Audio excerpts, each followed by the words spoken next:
Good morning class.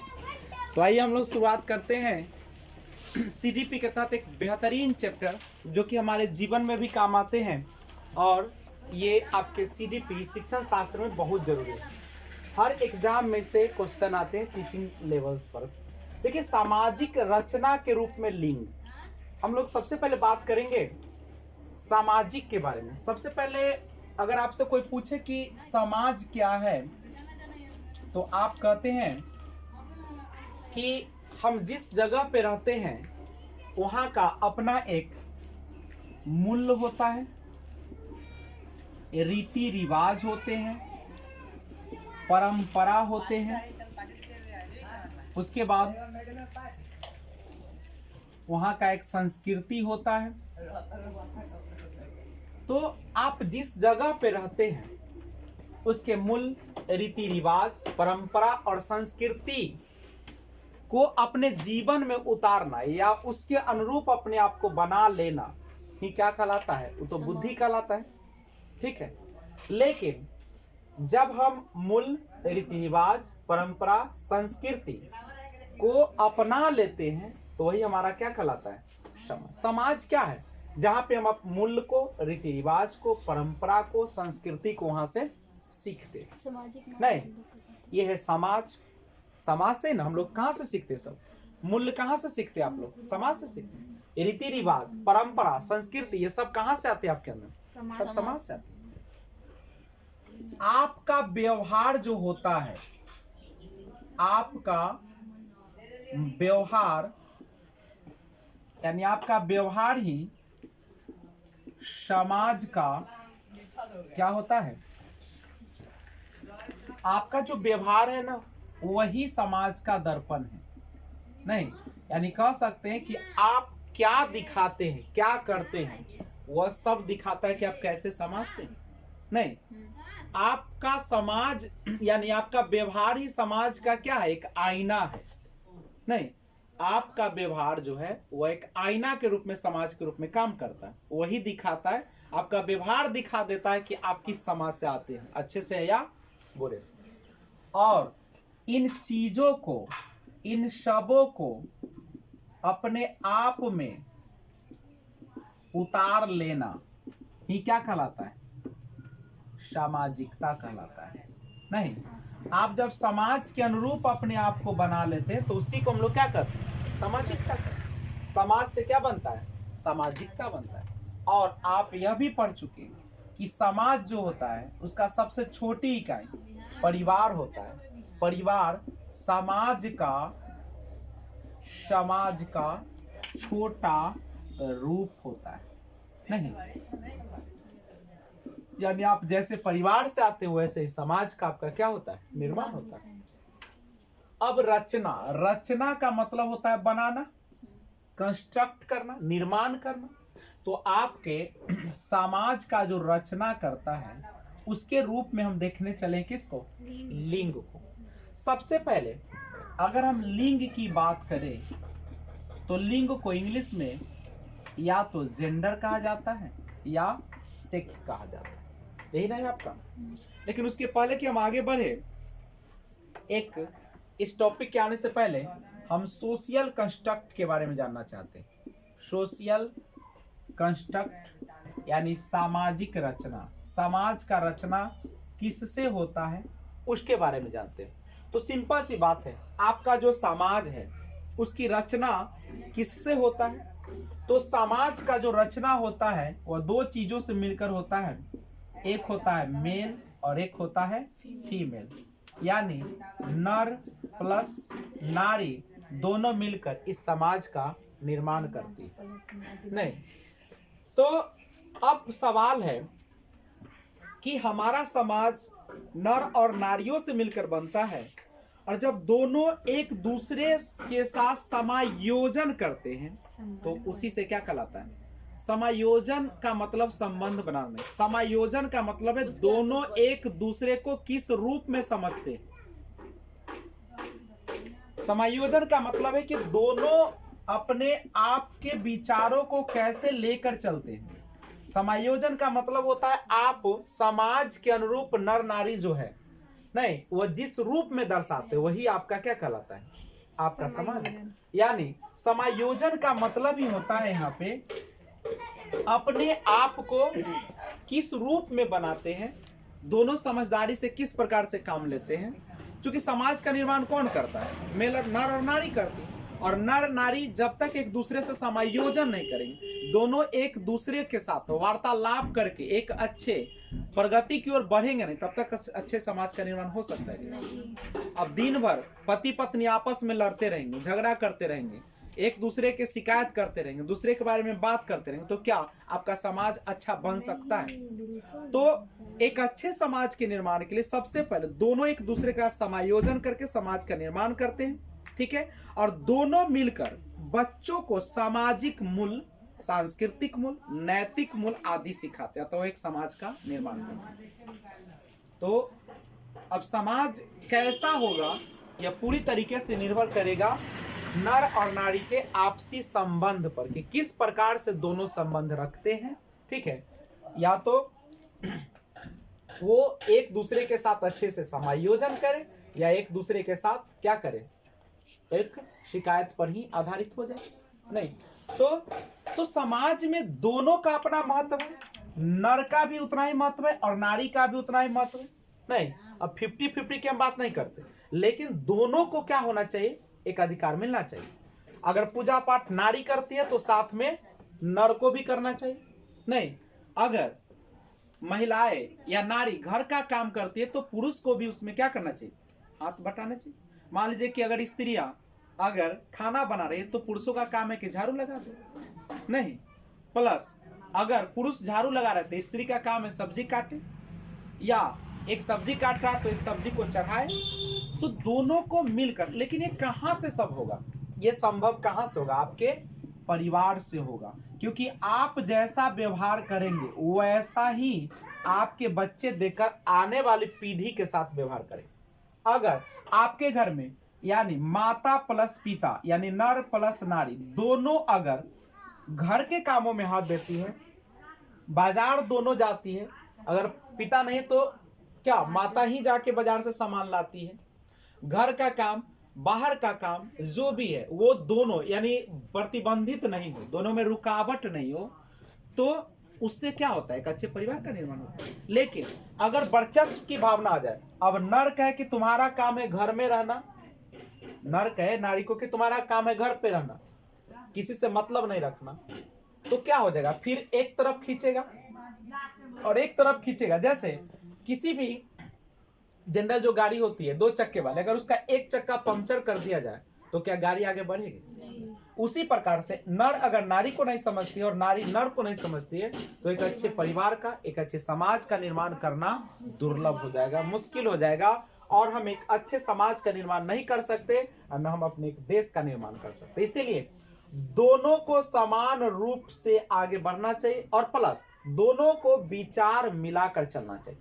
नहीं, जरूरी नहीं कि दोनों का विचार मिले, लेकिन आपस में क्या कर लेना है, समायोजन करना है, समझौता करना है, ठीक है। कुछ चीजें ऐसी होती है जो एक दूसरे को सहन नहीं होता है, लेकिन फिर भी सहना पड़ता है, तभी आपके रिश्ते मजबूत होंगे और रिश्ता बनाने में जिंदगी खत्म हो जाती है, और रिश्ता खत्म करना सेकेंड का भी काम नहीं। इसलिए सबसे पहले अगर आप अच्छे समाज का निर्माण करना चाहते हैं तो उसमें आपके अंदर क्या होना चाहिए, धैर्य होना चाहिए, और प्लस आपके अंदर जो है माफी मांगने की क्षमता होनी चाहिए, तभी रिश्ता अच्छा चलेगा, ठीक है। और कहा भी गया है कि रिश्ता चलाने वाले हर हाल में चला लेते हैं नहीं, और समाप्त करने वाले के पास लाखों बहाना होते हैं। इसलिए डिपेंड करता है कि आप कैसे रहते हैं। तो सबसे पहले ध्यान दीजिएगा इसको, सामाजिक कंस्ट्रक्शन, सामाजिक रचना। तो समाज का निर्माण किससे होता है, नर और नारी से होता है, और दोनों मिलकर क्या करते हैं, अपने बच्चे में सामाजिक मूल्य, सांस्कृतिक मूल्य, नैतिक मूल्य आदि क्या करते हैं, बच्चे में डालते हैं। लेकिन कैसे डालेंगे, जब तक आपके व्यवहार से झलकेगा नहीं तब तक क्या बच्चे सीख पाएंगे? तो सबसे पहले अपने आप में उतारना पड़ेगा, करेक्ट है। देखिए सामाजिक रचना के रूप में लिंग की भूमिका यहाँ पे क्या करा है, ये जो लिंग है उसको हम किस रूप में देखने जा रहे हैं? सामाजिक रचना। देखिए इसके पहले एक पॉइंट समझा दूं आपको। ये जो आपका लिंग है, जिसे आप इंग्लिश में आप वहां पे ऑप्शन देखिएगा, जेंडर लिखा रहता है या सेक्स लिखा रहता है। तो अगर जेंडर लिखा हो, ठीक है, जेंडर अगर लिखा हो तो ये होता है सामाजिक रचना। ठीक है, किस रचना? जेंडर जो है ना आपका, उसने समाज ने बनाया है। आप जो कहते हैं कि लड़का है या क्या है, लड़की है, ये कौन लड़का और लड़की बनाया? समाज बनाया। हमारे जो होता है जैविक रचना, जैविक रचना में केवल 2 प्रकार की जाति का निर्माण किया गया। 2 प्रकार की जाति का निर्माण किया गया। एक था जिसके पास क्या था, तो रिप्रोडक्शन सिस्टम था, और दूसरे के पास रिप्रोडक्शन सिस्टम नहीं था। ठीक है, और दूसरी बात, अगर जैविक रूप में देखा जाए, जैविक रूप में भिन्न थे, जो आपका सेक्स है, लिंग है, वो जैविक रूप में भिन्न है, जिसको आप लड़का और लड़की कहते हैं, लेकिन इस सेंस में नहीं। ये लड़का कहने का मतलब है कि तुम मजबूत हो, नहीं, तुम बाहरी काम कर सकते हो। ठीक है, उसके बाद तुम स्वतंत्र हो, यानी कहीं भी जा सकते हो। ठीक है, अगर दूसरी शादी कर सकते हो, नहीं, ये सब कौन बनेले है? सब समाज सकते हो। ठीक है, प्लस मजबूत हो, बाहरी कार्य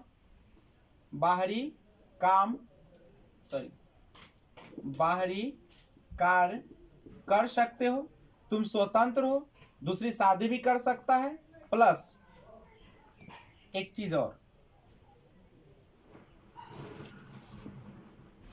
क्रूरता है। ये सारा हमारे समाज ने बनाया कि तुम लड़का हो। दूसरी तरफ समाज ने क्या कहा कि तुम लड़की हो, यानी कोमल हो, ममता से भरी हो, नहीं, स्वतंत्र नहीं हो, तुम कुछ भी करोगे तो पुरुष से क्या लेना पड़ेगा? अनुमति लेना पड़ेगा। ठीक है, तुम्हारा काम रोना धोना है, नहीं, और प्लस घर का काम करेगी, घर का काम करने के लिए तुम बनी हो, घर का काम, बर्तन उर्तन करो, नहीं, उसके बाद सौंदर्य के लिए बनी हो, यानी पति को खुश करो, सुंदरता दिखा के, खूब सज धज के रहो। ये सारे कौन सब कहा? समाज। ये कहता है कि तुम बाहरी काम नहीं कर सकती हो, तुम कमजोर हो। क्या ये कमजोर है? नहीं। बनावट के आधार पर अलग जरूर है, लेकिन कमजोर नहीं है। ठीक है, तो इस ध्यान रखिएगा। तो ध्यान रखिएगा, ये लड़का जो है और लड़की शब्द का जो यूज किया है, कौन किया? समाज ने किया। कहता है कि तुम लड़का हो, लड़की की तरह मत बनो, तुम लड़का हो, लड़की की तरह मत रो। ये सब समाज ने हमारा कहा, नहीं तो। लेकिन ये सेक्स, हमारे प्रकृति ने कहा कि जैविक रचना की बात किया, 2 प्रकार की जाति दिया, जैविक रूप में भिन्न है, जैविक रूप में भिन्न है, बनावट जरूर अलग है, बनावट भिन्न है, लेकिन क्षमता अलग नहीं है। क्षमता क्या है? क्षमता समान है, नहीं, ठीक है, ज्यादा भी हो सकता है, करेक्ट है। तो अगर आपको लिखा रहा है कि लिंग लिखा, तो तुरंत इंग्लिश चेक कीजिएगा कि जेंडर है कि सेक्स लिखा है। जेंडर होगा तो कहेगा सामाजिक रचना है, सेक्स लिखा हुआ तो कहेगा जैविक रचना है। जैविक रचना यानी केवल बनावट के आधार पर अलग है, लेकिन उसमें क्या है? हर कार्य करने की क्षमता है, हर कुछ कर सकती है, वो भी बाहर का काम कर सकती है, वो खाना बनाने के लिए पैदा नहीं ली है।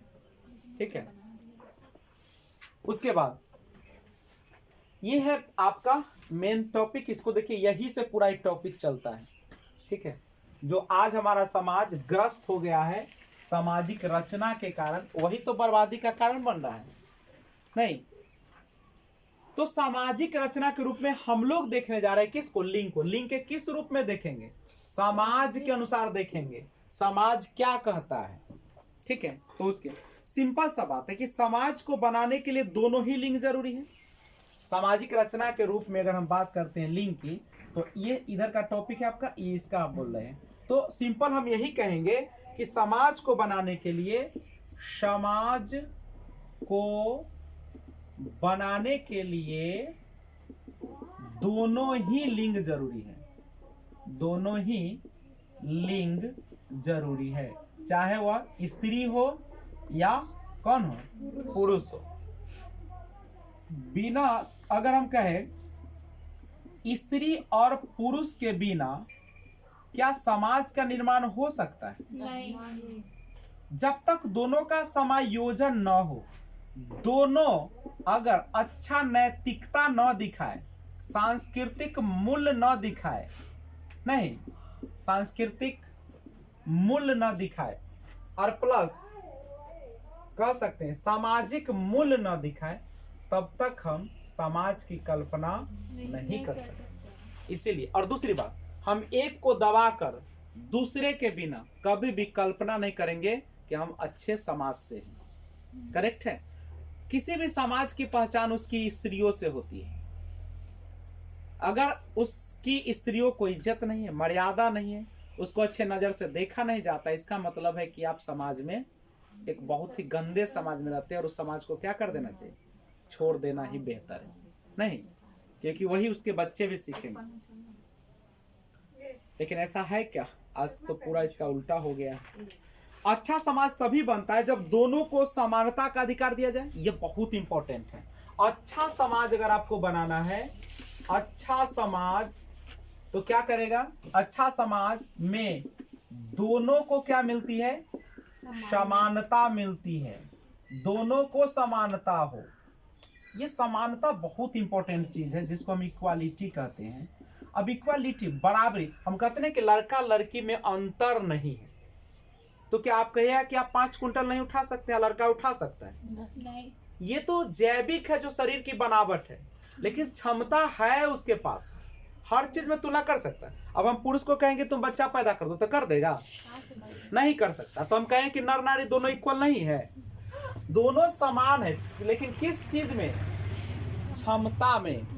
लेकिन तुलना होती है बराबर वालों में। ठीक है, तो किस चीज में? हम भी आईएएस अफसर बन सकते हैं, लड़का भी बन सकता है, लड़की भी बन सकती है। लड़का भी एक अच्छा समझदार हो सकता है, लड़की भी समझदार हो सकती है। लड़का भी बाजार जा सकता है, लड़की भी जा सकती है। अच्छा मार्केटिंग लड़की भी कर सकती है, लड़का भी कर सकता है। घर में लड़का भी क्या, अगर अच्छे खाना खाने की क्षमता रखता है माँ बाप के कारण, तो लड़की भी रखती है। दोनों का अधिकार है। नहीं, अगर प्रॉपर्टी में लड़का का हिस्सेदारी है तो लड़की का भी आधा हिस्सेदारी, जो कि अब सरकार दे भी चुकी है आपको।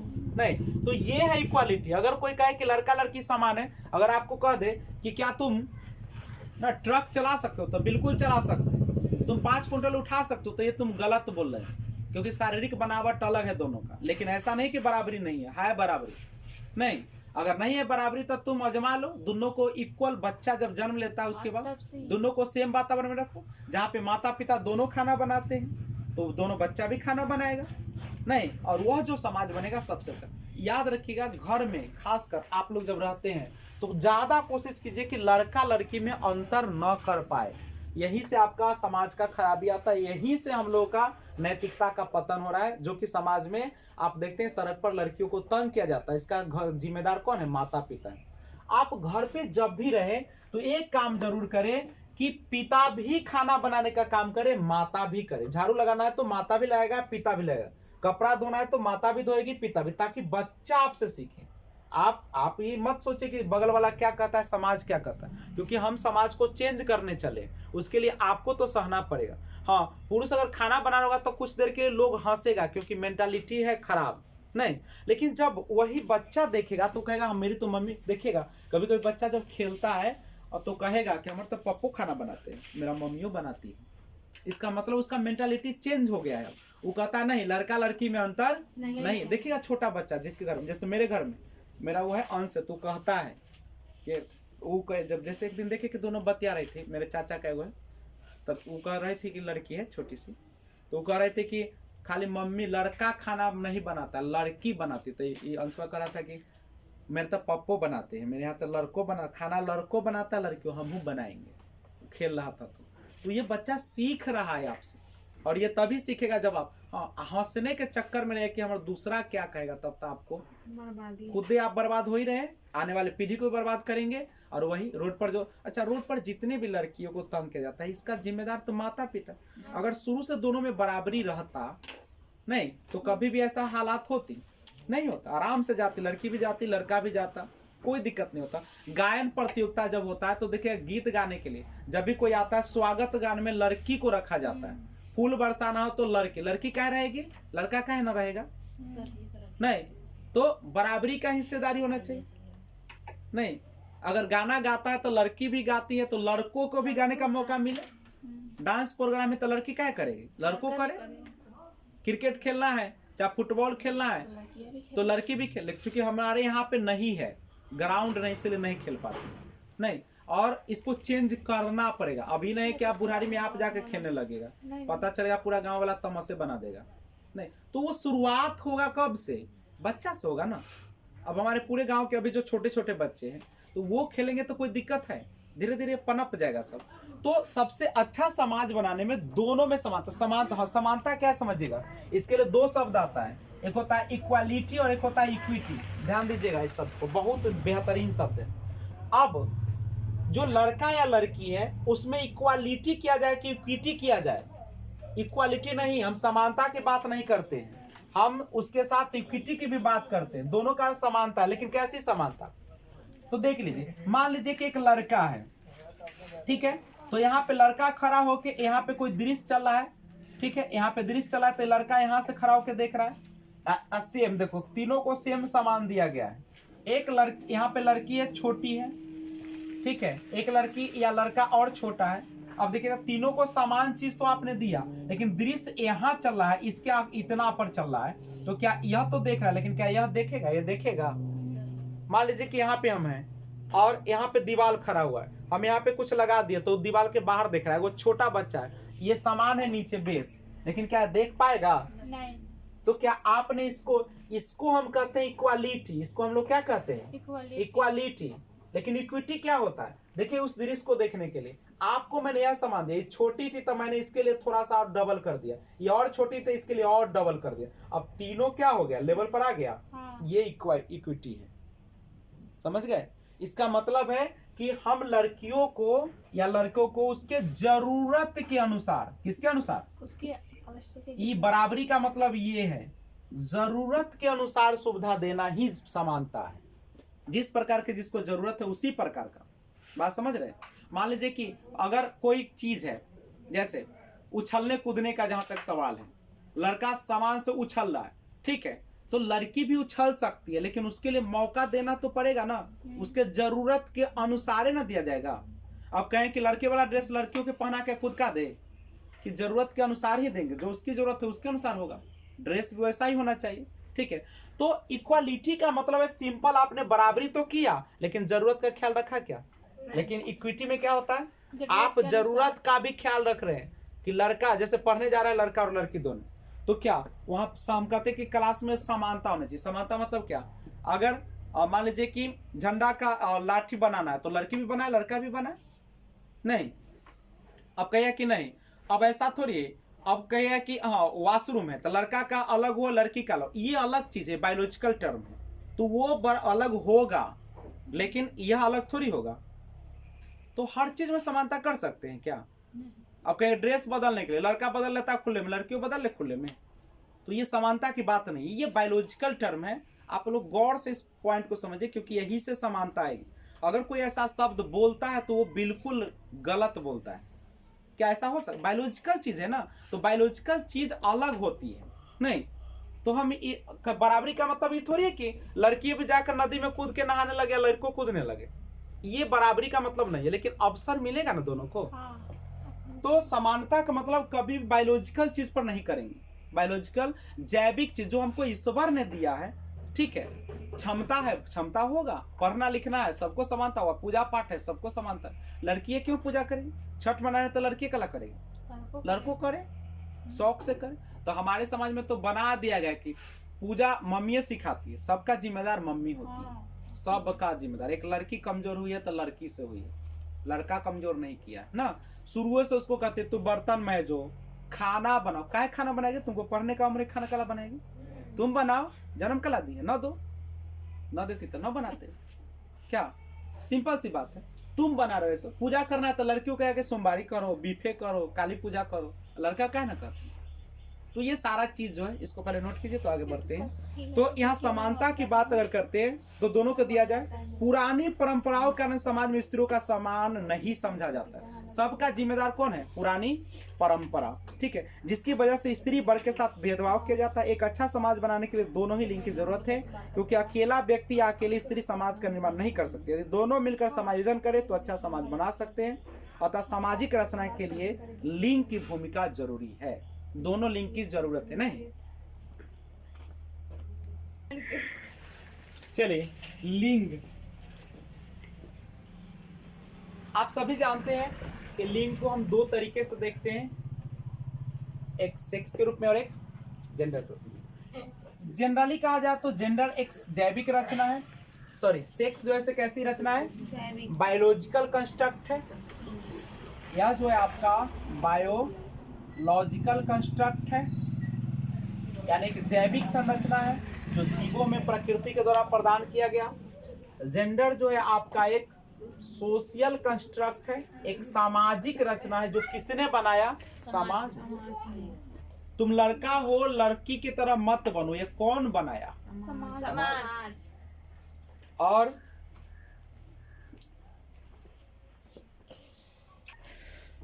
ध्यान दीजिएगा, सेक्स जो है जैविक रचना है और जेंडर जो है जैविक अंतरों पर आधारित सामाजिक रचना है। देखिए जैविक अंतर तो हमारे सेक्स के माध्यम से आया, मतलब कि हमारे प्रकृति ने प्रदान किया, और उसके आधार पर सामाजिक रचना, मतलब समाज ने इस पर क्या कर दिया? अंतर कर दिया। कहा कि तुम लड़का हो, लड़की हो, नहीं तुम घर में बैठो, हम बाहर जाते हैं, नहीं।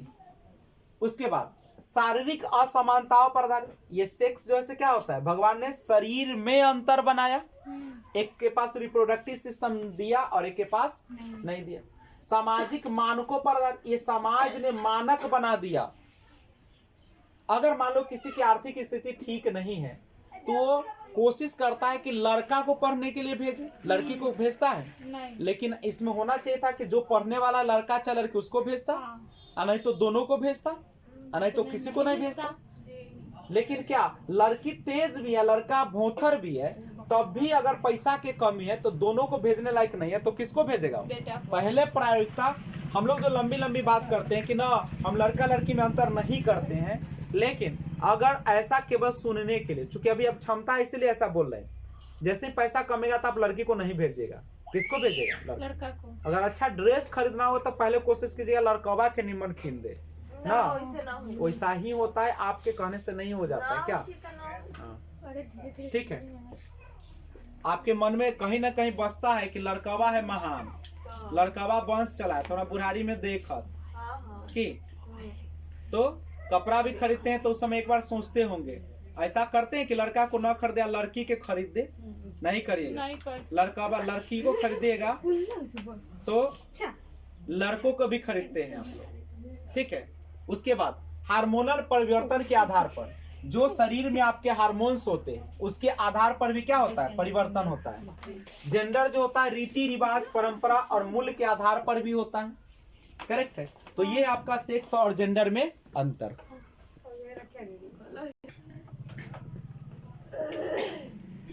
लिंग पहचान देखिएगा कैसे हम लोग जेंडर आइडेंटिटी करते हैं।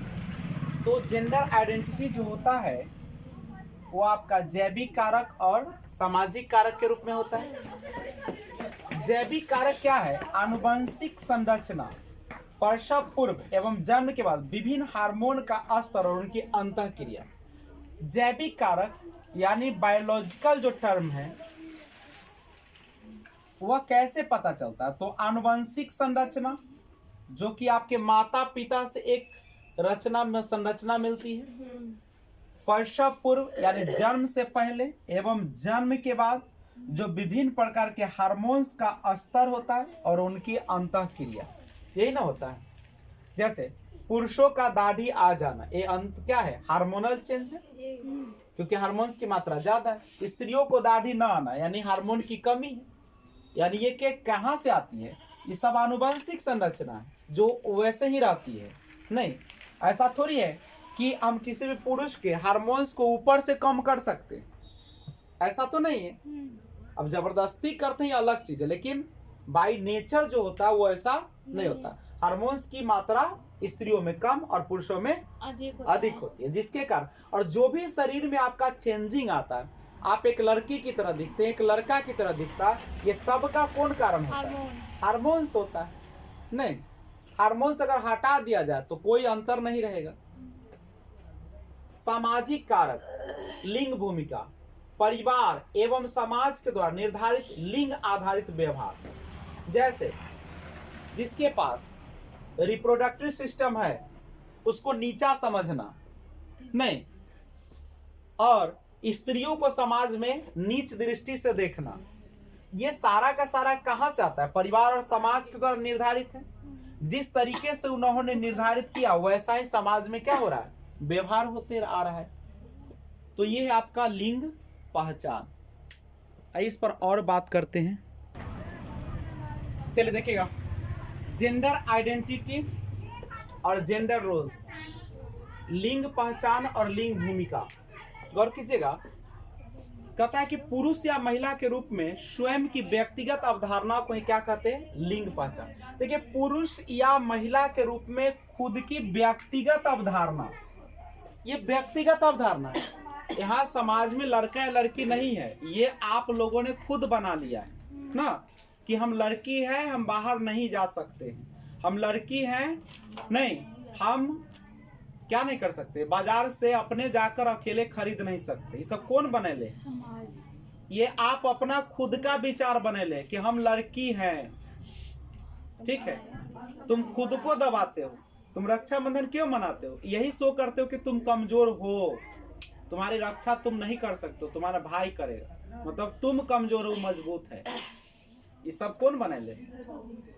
यही तुम खुद बनाए।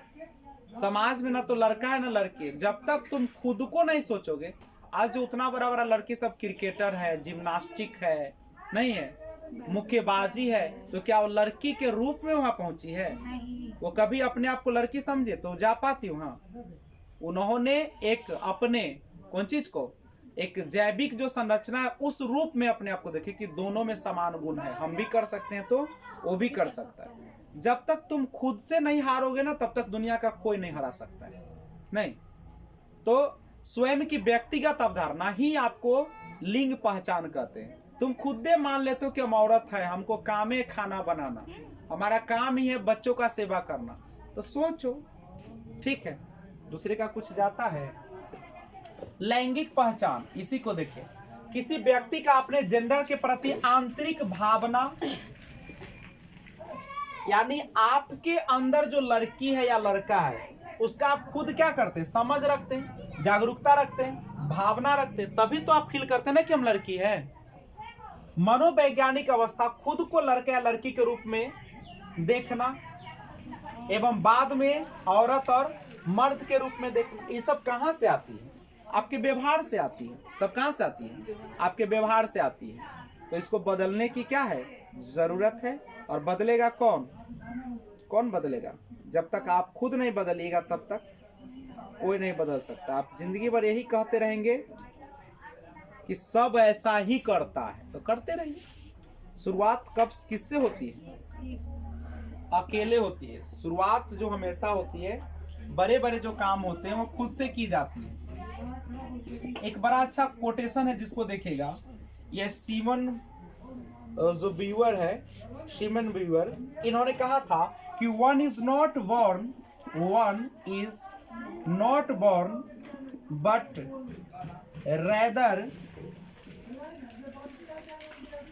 Becomes a woman. कहता है कि कोई जो होती है महिला के रूप में जन्म नहीं लेती है, ठीक है। One is not born but rather becomes a woman, यानी कोई भी महिला के रूप में जन्म नहीं लेती है कि तुम लड़की हो, तुम्हारा यही काम है, बाद में उसको बना दिया जाता है औरत। नहीं, शुरू में जब जन्म लेता है लड़का लड़की तो दोनों समान रूप से रहते हैं, लेकिन बाद में चलकर हमारा नजरिया, हमारी समझ, हमारी जागरूकता क्या बना देती है कि तुम औरत हो, तुम औरत की तरह हो। नहीं, नजर झुका के बात करो, नहीं, ये सारा चीज है। दूसरे के सामने झुक कर रहो, ऊंची आवाज में बात नहीं करो, ये सब नहीं। तुमको जोर से हंसना नहीं है, किसी के साथ जाकर बात नहीं करना। ये सब कौन बनाया है? ये सब कौन बनाए? आपको कौन बनाया? खुद बनाए हैं आप, तो किसी का दम है? तो ये कौन कहा था? ये जो कहने वाले हैं या शिमन,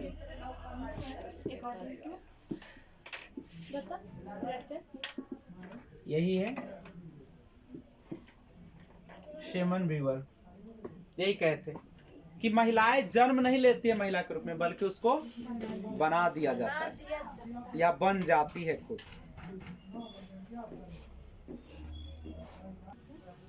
आइए देखते हैं जेंडर रोल टाइपिंग, यानी लिंग भूमिका का जो टाइपिंग कर दिया जाता है। टाइपिंग का मतलब होता है आपके दिमाग में बसा देना, आपके अंदर एक छाप छोड़ देना ताकि आप उसे निकल ही न सके। नहीं तो देखिएगा, जेंडर रोल टाइपिंग जो होती है, लिंग भूमिका का जो एक निर्धारण किया जाता है, जो आपके दिमाग में बसाया जाता है, उसकी शुरुआत हो जाती है शैशवावस्था से। कब से? शैशवावस्था। शैशवावस्था में कैसे होती है? बच्चा अपने घर में माता को खाना बनाते हुए देखती है और पिता को बाहर का लकड़ी ढोते हुए या काम करते हुए। बच्चे के दिमाग में बैठ जाता है कि पुरुष बाहर के काम सब करते हैं और महिला घर के काम में रहती है। महिला बाहर के काम नहीं कर सकती है, पुरुष अंदर का काम नहीं कर सकता। ये कहाँ से बैठना शुरू हो जाता है? शैशवावस्था। जब हम लोग कहते हैं बच्चा है क्या समझता है, लेकिन सब समझ रहा है, ठीक है। शैशवावस्था, और उसके बाद यही बढ़ते हुए चला जाता है, ये टाइप होते चला जाता है बाल्यावस्था, और किशोरावस्था में पूरी तरीके से क्या हो जाता है? टाइप हो जाता है, बस जाता है। ये जानता है कि मेरे दादा जो थे दादी को पीटते थे, मेरे पापा मम्मी को मारते थे, इसलिए हम भी अपनी पत्नी को क्या करेंगे? पीटेंगे। हमने देखा है कि हमारी मम्मी पूरे घर का कपड़ा साफ करती थी, नहीं तो हम भी अपनी पत्नी से साफ करवाएंगे। तो ये कहां से पूछेगा? जेंडर रोल टाइपिंग कहां से शुरुआत हो जाती है? शैशवावस्था। सबसे ज्यादा बच्चे के अंदर टाइप होती है तो किस अवस्था में? शैशवा। जिस समय हम लोग समझते हैं कि बच्चा है, छोटा सा है, जन्म से 2 साल का जो बच्चा होता है शैशवावस्था में है बाबू, सबसे ज्यादा नाजुक अवस्था है। आपको ना हर कदम इसमें ध्यान रख के करना है। अगर आप उसके सामने कोई भी गलत यूज करते हैं तो वो भी वैसा ही करेगा, याद रखिएगा, ठीक है। कभी कभी छोटा बच्चा को देखना, माँ बाप के साथ सोता है तो वह भी वैसा ही व्यवहार करने लगता है। तो ये सारा चीज जो होता है शैशवावस्था में टाइप हो जाती है। उसके बाद यहाँ पे समझिएगा, और शुरुआत कौन करेगा इसका? कौन शुरुआत करेगा? आपका परिवार करेगा। इसकी जो शुरुआत होती है, पूछेगा जेंडर रोल टाइपिंग की शुरुआत कहाँ से होती है? शुरुआत कहीं और से नहीं होती है, आपकी कहाँ से होती है?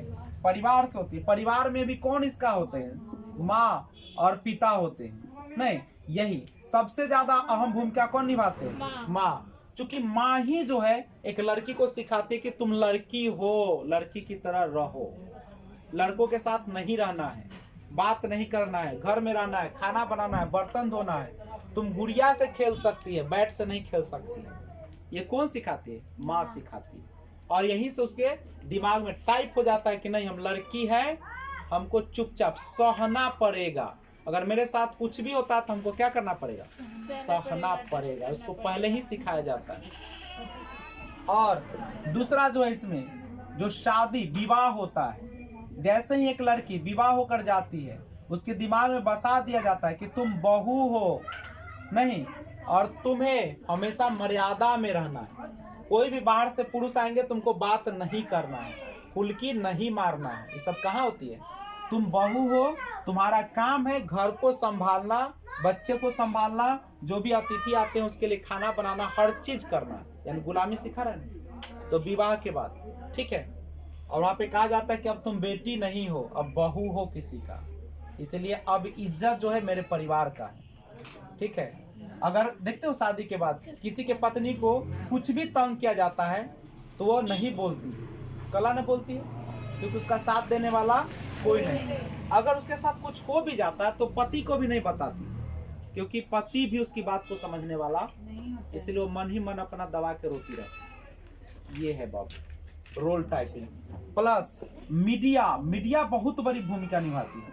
आप देखते होंगे मीडिया में कि टेलीविजन पर सर्फ एक्सल का जब प्रचार आता है तो महिला ही करेगी, नहीं अब तो थोड़ा सा चेंजिंग आया है, लेकिन महिला ही करेगी। अगर किसी क्रीम का प्रचार है तो महिला ही, देखते हो, यानी सब महिला। यहाँ पे क्या बता रहे, क्या पुरुष नहीं कर सकता था? पुरुष भी कर सकता था, लेकिन आपने मीडिया में दिखाया कि सुंदरता वाली जो चीज होगी कौन दिखाएगी? लड़की दिखाएगी। देखिएगा जितने भी गायन वायन होगा, नाचने उचने वाला होगा, अक्सर लड़कियां को दिखाएगा। सुंदरता वाला जो भी बात होगा वो सब लड़की को दिखाएगा। तो वो क्या बच्चा नहीं सीख रहा है? बच्चा भी सीख रहा है। ठीक है, तो मास मीडिया बहुत भूमिका, और प्लस हमारा शिक्षा व्यवस्था भी कम नहीं है। यहाँ पे शिक्षक जो होते हैं, जब बच्चे उसके संपर्क में आते हैं तो क्लास में भी लड़का लड़की का अंतर किया जाता है। नहीं कहता, लड़कियों से देखिएगा आसान सवाल पूछा जाता है और लड़कों से थोड़ा टफ, क्योंकि लड़की उसके मन में बैठा है कि लड़की जवाब नहीं दे सकती। लड़कियां अक्सर गणित में कमजोर होती है, शिक्षकों का मानना है, लेकिन ऐसा है क्या? नहीं। कोई भी काम करवाना होगा, कोई भी सवाल पूछना होगा तो ज्यादा वरीयता लड़का को देता है। नहीं, तो ये सारा शिक्षा भी हमारा कम नहीं है। ठीक है, वो लड़का लड़की में भेदभाव करता है। क्लास में अगर लड़की पूछती 2-4 बार तो डांट देता है, लड़का पूछा तो कोई बात नहीं, लड़का कमेंट कर दिया तो चुपचाप सुन लेता है। नहीं, तो ये सारा चीजें यहाँ पे शिक्षक को भी क्लास में जब रहते तो एक मर्यादा पूर्ण अवस्था में रहना चाहिए, समझे? हाँ, मर्यादा पूर्ण होनी चाहिए। और जैसे आप महिला स्कूल खोलते हैं, जब आपने बंटवारा ही किया, पूर्वाग्रह ही किया, रूढ़िवादिता ही किया, तो वहाँ पे पुरुष शिक्षक का क्या जरूरत है? जब अलग ही किए तो महिला शिक्षक दीजिए, तब ना लड़की खुल के बोल पाएगी। ठीक है, क्या हर बात कोई भी लड़की क्या पुरुष को बता पाएगा? नहीं बता पाएगा। तो कहा जाता है कि शिक्षा में अभी क्या होना चाहिए कि लड़कियों की संख्या ज्यादा हो, खासकर नीचे क्लास में तो लड़की ही शिक्षक हो तो ज्यादा अच्छा है, ताकि वहां पे कुछ भी अंतर न रहे। नहीं, अगर लड़का लड़की भी रहता है तो शिक्षक का अनुपात सही होना चाहिए। तो ये सारा जो है शुरुआत होती है हमारे परिवार से, विवाह से, मीडिया से, शिक्षा से। सब क्या करता है हमारे अंदर? रोल टाइपिंग करता है जेंडर का। जेंडर स्टेरियोटाइप या लैंगिक रूढ़िवादिता। देखिए लैंगिक रूढ़िवादिता है क्या? तो लैंगिक रूढ़िवादिता का अर्थ होता है पहले से चली आ रही रीति के अनुसार चलना। यही क्या है? के अनुसार चलना, यानी पहले से जो परंपरा चली आ रही है उसी के अनुसार बर्ताव करना, उसी को आगे बढ़ाना क्या कहलाती है? रूढ़िवादिता। जैसे औरतों को शादी के बाद घर से न निकलना, अगर निकले भी तो पूरा क्या अपने चेहरे को ढक के निकले, बड़ों के सामने जब भी बात करे चेहरा नीचे करके बात करे। तो ये सारा जो है से क्या है? एक रूढ़िवादिता है। पूजा त्योहार करेगी तो महिलाएं करेगी, नहीं। तो ये क्या है? रूढ़िवादिता का मतलब क्या होता है कि जो पहले से चली आ रही है ना परंपरा, आप उसी के अनुरूप चलेंगे, उसमें कोई बदलाव नहीं करें। जैसे लड़कियां सूट सलवार या समीज सलवार पहनती है तो उसको जीन्स या टॉप या आप दूसरा ड्रेस नहीं पहना सकते। और इसका देखना है तो आप देख सकते हैं हमारे जो दादा है उनके सामने, नहीं तो वो इसको बर्दाश्त नहीं कर पाते, उनको लगता है कि मेरा इज्जत क्या हो रहा है? जा रहा है। तो ये है रूढ़िवादिता, यानी पहले से जो परंपरा चली आ रही है आप उसी के अनुरूप चलिए, आप उसमें कोई बदलाव नहीं कर सकते हैं। ठीक है, तो पहले से चलिए रीति के अनुसार चलना, या ऐसे ऐसे पूर्व कल्पित विचार जिनका कोई तार्किक प्रमाण न हो, जिनका कोई तार्किक प्रमाण न हो, उन्हें रूढ़िवादिता कहते हैं। उन्हें रूढ़िवादिता कहते हैं। तो एक लाइन में याद रखिएगा कि जो पहले से चली आ रही है परंपरा, जो पहनावा ओढ़ावा, उसको उसी रूप में आगे बढ़ाना क्या कहलाता है? रूढ़िवादिता कहलाता है। और जो रूढ़िवादिता होती है, रूढ़िवादिता हमारे मन के चेतन एवं अचेतन दोनों स्तरों पर पाई जाती है। दोनों स्तरों पर पाई जाती है।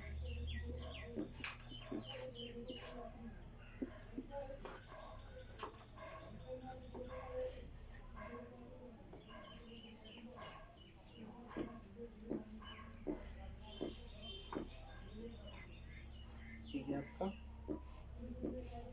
स्टीरियोटाइप। अब सवाल आता है कि यह जो जेंडर रूढ़िवादिता है, अब उसको बढ़ाने का काम कौन करता है? तो देखते हैं लैंगिक रूढ़िवादिता को बढ़ावा देने वाले कारक। लैंगिक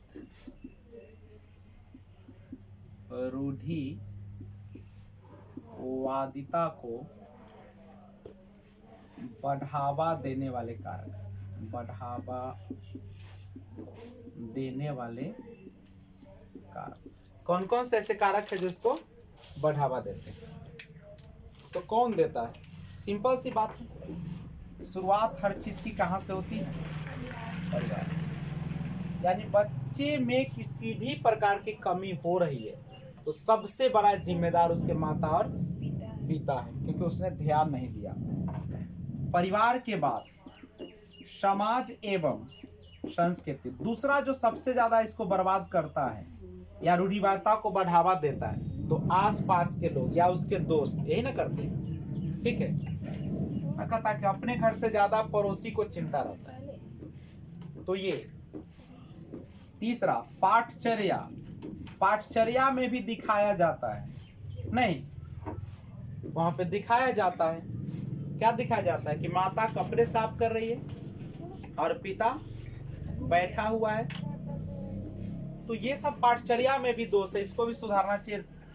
और मीडिया, मीडिया तो भयंकर रोल अदा करती है आजकल, क्योंकि अभी सभी बच्चे मोबाइल फोन का यूज करते हैं और उसमें ऐसे ऐसे प्रचार दिखाया जाता है, एडवर्टीजमेंट, जो बच्चे के माथे पर क्या हो जाती है? छप जाती है। तो यह है लैंगिक रूढ़िवादिता को बढ़ावा देने वाले कारक। जेंडर डिस्क्रिमिनेशन, लिंग भेदभाव, यानी जब आप लिंग के आधार पर क्या करते हैं? अंतर करते हैं। नहीं, यानी कह सकते हैं कि लड़का एवं लड़की को लिंग के आधार पर क्या करना? अलग करना।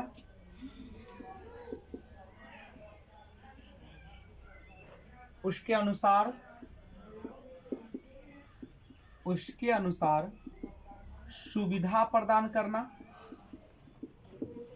सुविधा प्रदान करना।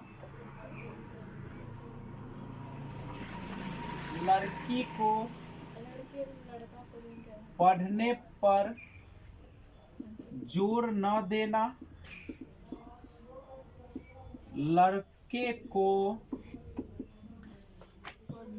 को उच्च शिक्षा के लिए प्रेरित करना, उच्च शिक्षा के लिए प्रेरित करना, ये सारा जो है क्या है, लिंग भेदभाव। यानी लिंग के आधार पर जब आप लड़का और लड़की में क्या करते हैं, अंतर करते हैं, तो उसी को हम लोग क्या कहते हैं, जेंडर डिस्क्रिमिनेशन। और स्टीरियोटाइप, रूढ़िवादिता क्या था, जो पहले से परंपरा चली आ रही है उसी पर जोर देना, उसमें बदलाव की आशा न करना, वो है रूढ़िवादिता। नहीं कि नौकरी लड़का ही कर सकता है, लड़की नहीं कर सकती। नर्स लड़की ही बन सकती है, लड़का नहीं। पायलट जो बनेगा, पायलट बनेगा वो लड़का ही बनेगा, लड़की नहीं बनेगी। ये सब क्या हो जाएगा, ये आ जाएगा पक्षपात में। रूढ़िवादिता है कि जो पहले से चली आ रहा है वैसा ही चलने दो। नहीं, लड़की घर पे रहती है, घर पे रहने दीजिए, लड़का बाहर जाता है, जाने दीजिए। और जब अलग करने की बात आएगी कि तुम लड़का हो, और ये कब आ जाता है, लिंग भेदभाव कब उत्पन्न होने लगता है, ये बच्चे जब बाल्यावस्था में आते हैं ना, 2 से 6 वर्ष में जो लड़का लड़की होते हैं, जन्म से 2 साल में शैशवावस्था में, उसमें लड़की का कपड़ा पहना दे चाहे लड़का का, कोई फर्क नहीं पड़ेगा। अगर कोई लड़की है उसको लड़का वाला पहना दे तब भी पहन लेगा, और लड़का है तो लड़की वाला भी पहना दे चलेगा।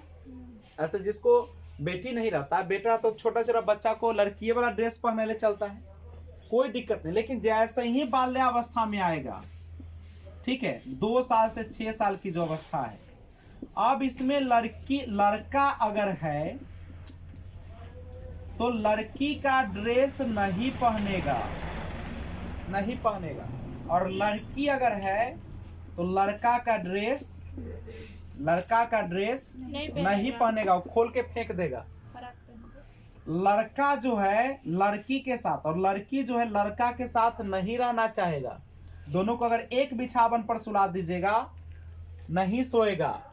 वो कहेगा लड़का लड़का के साथ सोता है, लड़की लड़की के साथ सोता है। ठीक है, कौन चीज और बाल्यावस्था में आने लगता है, ये नहीं पहनेगा आपका बच्चा। जब 3-4 साल का हो जाएगा, बच्चा को पहना कर देखिएगा, पता चल जाएगा। वो कपड़ा जैसे ही दीजिएगा नहीं पहनेगा, मना करेगा, ना हम लड़का है लड़का का, तो लड़की है हम लड़की, हम न जावे। अगर उसको कहा कि चल बाहर गेंद खेले, तो ना हम पुतली के अथी करम, ड्रेस पहनाए, तो ये टाइप हो जाता है। ठीक है,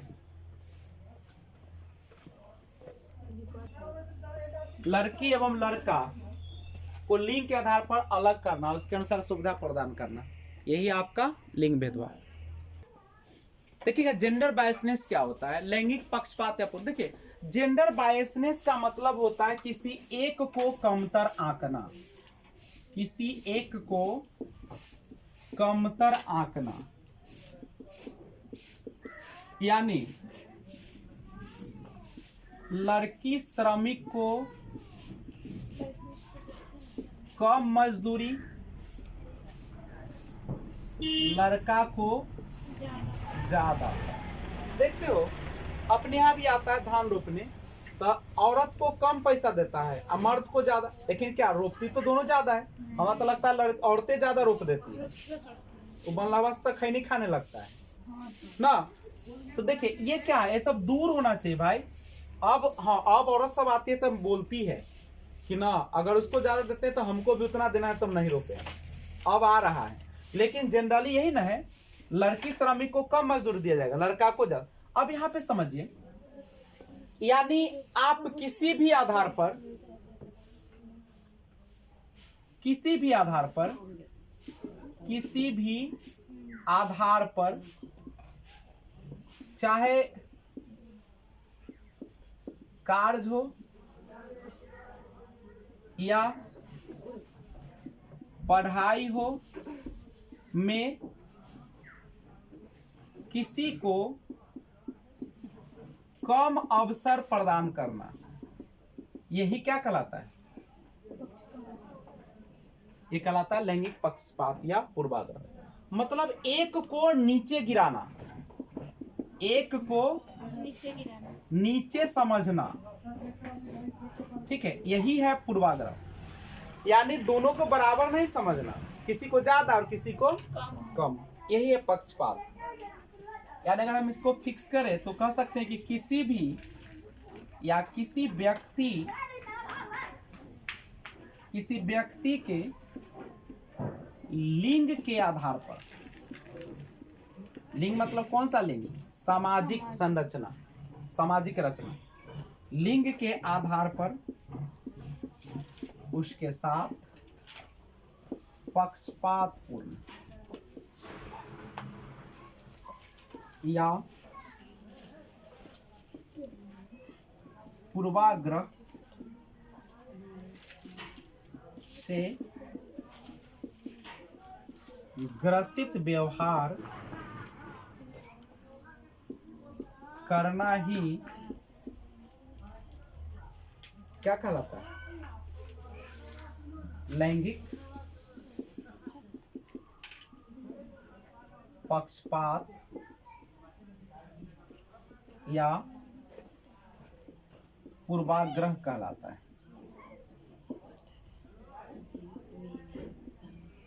पूर्वाग्रह कहलाता है। और ये क्यों होता है? ये सारा क्यों किया जाता है? क्योंकि आपके परंपरा के ही तो कारण हो रहा है। आप पहले से ही परंपरा बनाए हुए, तो क्या करेगा आगे वाला? उसको और आगे बढ़ा देता है। यानी कह सकते हैं कि लैंगिक रूढ़िवादिता के कारण ही क्या होता है? लैंगिक पक्षपात होता है। लैंगिक पक्षपात होता है, इस पर ध्यान देने की जरूरत है। और ये कौन कर सकता है? एक माता ही कर सकती है। ये सारा कमाती है, ठीक है। को एक कमतर। चलिए जेंडर बायसनेस के बारे में और समझिएगा। कहता है जब किसी भी वर्ग को एक दूसरे से कम समझा जाता है, यानी एक को जब कम समझा जाता है, चाहे लड़का हो या लड़की हो, तो उसी को हम लोग क्या कहते हैं? लैंगिक पूर्वाग्रह कहते हैं। अर्थात जब स्त्रियों को पुरुषों से कम या पुरुषों को स्त्रियों से कम समझा जाता है, तो उसी को लैंगिक भेदभाव उत्पन्न हो जाते हैं।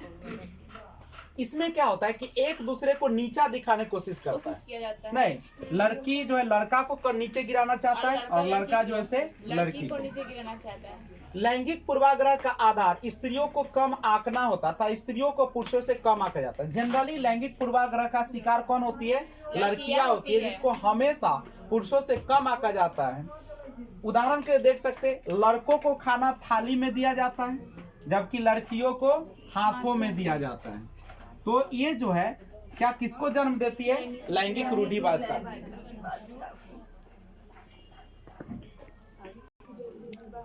लैंगिक पूर्वाग्रह उत्पन्न करने वाले कारक, देखिए लैंगिक पूर्वाग्रह उत्पन्न करने वाले कारक ये सारे हो सकते हैं। पहला, सामाजिक धार्मिक कारक। देखिएगा हमारा समाज जो है धर्मों पर आधारित होता है, और कुछ धर्मों में पाया जाता है कि लड़कियों को बाहर जाने की अनुमति नहीं होती है, और धर्म उन लड़कियों को ये स्वीकृति नहीं देता कि वह अपने घर से दूर जाकर पढ़ाई कर सके। नहीं, जैसे बहुत सारा धर्म है जिसमें देखिएगा लड़कियों को स्कूल जाने के लिए मनाही होती है, वो घर से बाहर नहीं निकल सकती है, नहीं, और किसी से बात नहीं कर सकती है। तो ये जो धार्मिक रीति है उनके कारण जो है वह लैंगिक पूर्वाग्रह का ग्रसित हो जाती है। दूसरा, आर्थिक समस्या। अगर समाज आर्थिक समस्या से जूझ रहा होगा तो क्या लिंग विभेद बढ़ेगा कि कमेगा? ऑफ कोर्स बढ़ जाएगा, क्योंकि अगर परिवार गरीब होगा तो लड़की को स्कूल न भेजने पर बल देगा, और अगर देगा भी तो किसको देगा? लड़कों को प्राथमिकता देगा, जिसकी वजह से क्या हो जाएगा? लैंगिक भेदभाव उत्पन्न हो जाएगा। तीसरा, दोष युक्त पाठचर्या। हमारी जो पाठचर्या है, जो करिकुलम है, वह भी कम हिस्सा नहीं लेती है पूर्वाग्रह को बढ़ाने में। ये जो होता है समाज में स्त्रियों का जो निम्न स्तर आया है, वह कहाँ से आया है? हमारे इतिहास से है। चूंकि इतिहास में जितने भी राजा आप पढ़ते हैं लगभग होते हैं कौन सा, पुरुष होते हैं, और पुरुषों के अनुसार ही स्त्रियां चलती थी। हाँ। ठीक है, क्योंकि उस समय समाज को पुरुष प्रधान मानते थे और तो हमारी धारणा ही बन गई कि स्त्रियां तो कुछ भी नहीं है और पुरुष सब कुछ है। अतः यह एक दोष युक्त पाठचर्या हुई। पाठचर्या बनाते समय उसमें दोनों स्तर स्त्री और पुरुष का समान जिक्र होना चाहिए। नहीं, जैसे ही आप पढ़ाते हैं कि पुरुष राजा तो उसके साथ ही बगल में एक स्त्री राजा भी बताना चाहिए था कि उसने ऐसा किया। जैसे बहुत सारे रुद्रमा देवी थी, उसके बाद आप देख सकते हैं इधर झांसी की रानी है, तो इस तरीके के बहुत सारे हैं जो वीरांगनाएं हुई है, तो उन लोगों को भी साथ साथ पढ़ाते रहना चाहिए। नहीं, स्त्रियों का निम्न स्तर, पहले समाज में हमेशा स्त्रियों को निम्न स्तर ही दिया जाता था। स्त्रियों को निम्न स्तर के अनुसार बालिकाओं को विद्यालय में प्रवेश नहीं दिलाया जाता। पहले की लड़कियां देखिएगा अक्सर नहीं पढ़ती थी, उसको लगता था कि लड़कियां पढ़ेगी तो हमारी इज्जत सामान पर पड़ेगा, कुछ गलत ना कर बैठे। नहीं, तो इन चीजों के लिए माता पिता ये नहीं चाहेंगे कि उनकी बेटी आगे बढ़े तथा लैंगिक भेदभाव कम नहीं होंगे।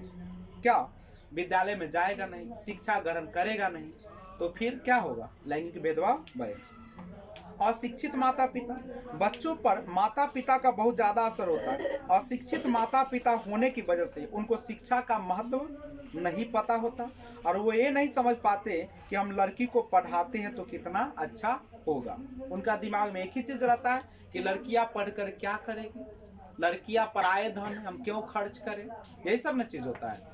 प्लस लड़का को पढ़ाएंगे तो मेरा देखभाल करेगा, पैसा कमा कर देगा, नहीं, लेकिन लड़कियां तो अलग की है तो उसको पढ़ाने से कोई फायदा नहीं है। और ऐसे भी घर संभालना है तो पढ़ाने से कोई ज्यादा फायदा होने वाला, तो ये सब रूढ़िवादिता है। लड़कियों को की जल्दी विवाह रिवाज, प्राचीन समय में लड़कियों को 12 से 13 वर्ष की आयु में शादी कर दी जाती थी। जो उम्र उनकी पढ़ाई के लिए होनी चाहिए उस उम्र में वो माँ बन जाती थी और जिसकी वजह से पढ़ाई में ध्यान नहीं लगा पाती थी और माता पिता को लगता था कि लड़कियों को पढ़ाने से हमारा कोई फायदा नहीं होगा। वो सोचती थी कि हम जितना दिन यहाँ रखेंगे झूठ मूठ का खर्च होगा, इससे अच्छा है कि शादी कर देंगे ना। पहले यह भी सोचती थी माँ और पिता कि जितना दिन रहेगी उतना दिन तो मेरा खाएगी, उतना मेरा कपड़ा लेगी, प्लस पैसा अलग से होगा। अभी भी समाज में देखिएगा ना तो लोग ऐसे घर मिलेंगे, 2 बेटियां 3 बेटियां तो कहेगा कि हम एगो जल्दी से शादी कर लेते हैं, क्या कि उसको भी तो करना है ना। यानी उसको कैरियर के लिए चिंता नहीं है, उसको चिंता क्या है कि शादी करेंगे, एगो चली जाएगी तो पैसा बचेगा तो हम दूसरा को करेंगे, उस बोझ बढ़ा हुआ है। यानी लड़कियों को लोग क्या समझता था, बोझ समझता था। यानी सोचो अपने ही पुत्र और पुत्री के बीच ऐसा भेदभाव, तो दूसरा क्या इज्जत करेगा। ठीक है, यानी जिस समय पढ़ना होता था पढ़ने के समय में शादी हो जाती थी, घर में बंध जाती थी। महिला शिक्षिकाओं की कमी बहुत बड़ा एक मुद्दा है। बहुत से माता पिता अपनी लड़कियों को वहां पर भेजना पसंद नहीं करते जहां पर पुरुष अध्यापक हो। महिला अध्यापिकाओं की कमी के अनुसार वो छात्राएं शिक्षा से क्या रह जाती। अगर स्कूलों में महिलाओं की शिक्षा को बढ़ा दिया जाता तो शायद ये रूढ़िवादिता खत्म हो जाती। अगला है मनोवैज्ञानिक समस्या। कभी कभी लड़कियों को मनोवैज्ञानिक समस्या भी हो जाती है, उनकी धारणा न पढ़ने वाली हो जाती है। अपनी माता को देख रेख कर उनको मनोवैज्ञानिक धारणा ऐसी हो जाती है क्योंकि माता ही नहीं पढ़ी हुई तो वो क्यों पढ़े। कभी कभी लड़कियों के मन में बढ़ जाता है कि मेरी माँ भी तो नहीं पढ़ी, उसका जीवन तो चल रहा है तो हम क्यों पढ़े, वो भी हो जाता है। कभी कभी ऐसा देखिएगा घर में भी अगर पर्व त्योहार होगा तो लड़का स्कूल जाएगा लेकिन लड़की भर दिन खाना बनाएगी। अभी जैसे छठ है तभी देखो लड़की सब एकदम सब बनाने में भर दिन बिजी रहेगी और लड़का सब जिसको काम है करेगा अपना। तो ये भी एक भ्रम है। माता पिता को कभी भी अपने बेटियों पर उतना हक नहीं जगवाना चाहिए, वो भी आपके बेटे की तरह है। अगला है सांस्कृतिक समस्या। प्राचीन समाज से प्रेरित व्यक्ति भी लड़की को शिक्षा देने के पक्ष में नहीं होता क्योंकि उनकी संस्कृति के अनुसार लड़की को पढ़ाया। क्योंकि पहले देखा कि लड़की पढ़ती नहीं थी तो आप भी नहीं पढ़ेगी। और व्यक्तित्व एक कारक है, व्यक्तित्व कारक। लड़के और लड़कियों का व्यक्तित्व अलग अलग होता है। नहीं, लड़कियों में प्राय संवेगात्मक विकास ज्यादा पाया जाता है, इमोशनल होती है, ज्यादा मोह माया में फंसती है।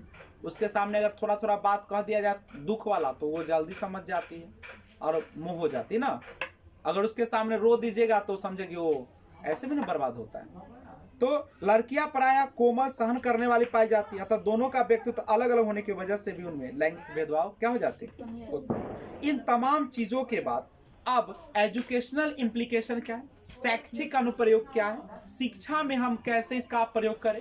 तो देखिए, शिक्षा में अगर प्रयोग करना है तो बात सबसे ज्यादा इंपॉर्टेंट शिक्षा में टीचर का होता है। टीचर को कक्षा में लड़का हो या लड़की दोनों को समान अवसर देना चाहिए, हाँ, दोनों को पढ़ने का मौका देना चाहिए, दोनों को अवसर देना चाहिए, दोनों के लिए जरूरत के अनुसार सुविधा देना चाहिए, किसी भी प्रकार का कोई भेदभाव नहीं करना चाहिए। अध्यापक को ऐसे उदाहरण प्रस्तुत करे जो लड़कियों के संदर्भ में भी हो और लड़के के संदर्भ में भी हो।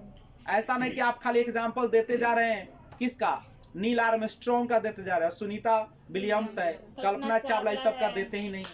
तो उसको लगा कि दुनिया में तो खाली लड़के बनता है, लड़की तो लड़कियों को पढ़ाने से क्या फायदा। तो ये सारा है। अध्यापक को छुआछूत, अनुसूचित जनजाति धारणा आदि को खत्म करने का प्रयास करना, जिससे बच्चों का मनोबल, क्लास में जब लड़का किसी भी जाति का हो सबको एक समान देखा जाए, सभी मानव है, मानवता से बढ़ के कुछ नहीं है। करेक्ट है।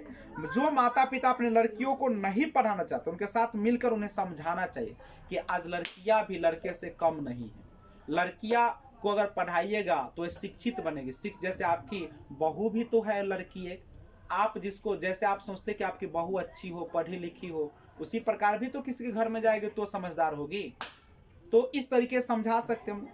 कक्षा में लिंग भूमिकाओं की रूढ़िबद्धता को कम करना अध्यापक का पहला कर्तव्य होना चाहिए। उसको दूसरी बात, कभी भी कक्षा में ए लड़का या ए लड़की कह के नहीं बुलाना चाहिए, हमेशा उसके नाम लेकर पुकारना चाहिए, रे तो का आवाज नहीं होना चाहिए, नहीं। तो ये सारा चीज को, और शिक्षक को हमेशा आदर्श रूप में रहना चाहिए। करेक्ट है।